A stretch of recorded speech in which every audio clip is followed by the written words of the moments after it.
Dear students, आज हम real numbers की एक्सरसाइज 1.1 का थर्ड सम का थर्ड पार्ट करने जा रहे हैं। तो थर्ड पार्ट में हमें क्या निकालना है? 8, 9 एंड 25 का एलसीएम और एचसीएफ निकालने हैं। किसका? प्राइम फैक्टराइजेशन मेथड का यूज़ करके। तो प्राइम फैक्टराइजेशन मेथड के जरिए हमें 8, 9 एंड 25 यानी कि 8, 9 और 25 का हमें एचसीएफ और एलसीएम निकालना है। तो सबसे पहले हम एचसीएफ निकालने की कोशिश करेंगे। तो पहले हम एचसीएफ लिख लेंगे यहाँ पे। एचसीएफ लिख के फिर हम सबसे पहले 8 का प्राइम फैक्टर निकालेंगे। तो 8 के जो प्राइम फैक्टर हैं वो किस प्रकार निकलेंगे? सबसे पहले देखेंगे कि 8 मिनिमम किस नंबर से डिवाइड हो रहा है। तो मिनिमम किस नंबर से डिवाइड हो रहा है? 2 से। तो 2 से डिवाइड करेंगे तो कितना आ जाएगा? 4 आ जाएगा। तो फिर 4 देखेंगे आगे किस से डिवाइड हो रहा है? 2 से डिवाइड हो रहा है। तो 2 से डिवाइड हो रहा है तो 4 को जब 2 से डिवाइड करेंगे तो कितना आ जाएगा? 2 आ जाएगा। जब 2 को देखेंगे कि मिनिमम किस नंबर पे जाएगा? ये 2 पे ही जाएगा।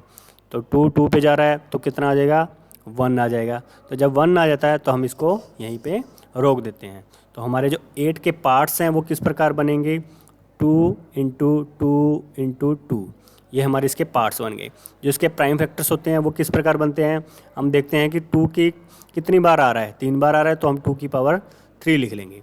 तो ये हमारे 2 की पावर 3 8 के जो हैं प्राइम फैक्टर्स बन चुके हैं। आगे नेक्स्ट हम किसका प्राइम फैक्टर निकालने की कोशिश करेंगे? 9 का। तो 9 मिनिमम किस नंबर पे जा रहा है हमारा? 9 हमारा मिनिमम 3 पे जा रहा है। तो 3 पे जा रहा है तो 3 को 9 से डिवाइड करेंगे तो 3 आ जाएगा। तो 3 को आगे देखेंगे मिनिमम किस नंबर पे जा रहा है? ये 3 पे जा रहा है। तो 3 को 3 से डिवाइड करेंगे तो कितना आ जाएगा? 1 आ जाएगा। तो हमारा देखा कि 9 के हमारे क्या पार्ट्स बन गए? 3 इंटू 3। और हमारे इसके प्राइम फैक्टर्स क्या बन जाएंगे? 3 कितनी बार आ रहा है? 3 2 बार आ रहा है तो 3 की पावर 2 इसके क्या बन जाएंगे? प्राइम फैक्टर्स बन जाएंगे। आगे हम 25 का निकालने की कोशिश करेंगे प्राइम फैक्टर 25। तो 25 है हमारा मिनिमम किस नंबर पे जा रहा है? 5 पे जा रहा है। तो 5 को 25 से डिवाइड करेंगे कितना आ जाएगा? 5 आ जाएगा। और 5 को मिनिमम किस नंबर पे जा रहा है? ये भी 5 पे जा रहा है। तो 5 से डिवाइड करेंगे तो 1 आ जाएगा। 1 आते ही हम स्टॉप कर देते हैं। तो 25 के पार्ट्स क्या बन गए? 5 इंटू 5। तो यानी कि इसके प्राइम फैक्टर्स क्या बन गए? 5 कितनी बार आ रहा है? 2 बार आ रहा है। तो ये 5 की पावर 2 यानी कि इसके प्राइम फैक्टर्स बन गए। अब हम एचसीएफ निकालने की कोशिश करते हैं। तो एचसीएफ कैसे निकाला जाता है? हम देखते हैं कि इन 8, 9 एंड 25 में कॉमन प्राइम नंबर क्या आ रहा है। इनमें देखेंगे इसमें 2 आ रहा है, इसमें 3 आ रहा है, इसमें 5 आ रहा है। इसमें कुछ भी कॉमन नहीं आ रहा। तो जब कुछ भी कॉमन नहीं आता तो हमारा एचसीएफ हमेशा 1 ही होता है।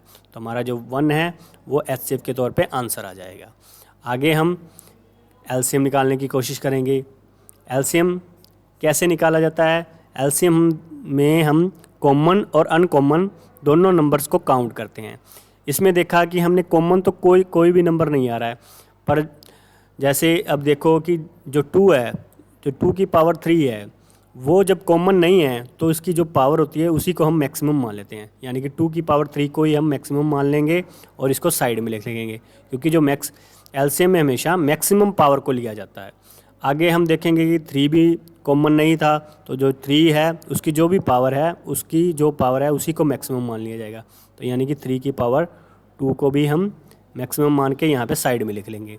आगे हम देखेंगे 25 में भी 5 क्या था? कॉमन नहीं था। तो जो यहाँ पे इसकी पावर है उसी को मैक्सिमम मान लिया जाएगा। तो 5 की पावर 2 को भी हम क्या मान लेंगे? मैक्सिमम मान लेंगे। जब इसको सॉल्व करेंगे तो 2 की पावर 3 कितना होता है? 8 होता है। और 3 की पावर 2 कितना होता है? 9 होता है। और 5 की पावर 2 कितना होता है? 25 होता है। तो आगे हमने देखा जब 8 को 9 से, 9 को 25 से मल्टीप्लाई करेंगे तो हमारा कितना आ जाएगा? 1800, यानी कि 18,000 आ जाएगा। सॉरी 1800 आ जाएगा। तो ये हमारा आंसर के तौर पे एलसीएम आ जाएगा। और ये हमारा क्वेश्चन यहीं पे समाप्त होता है। Thank you.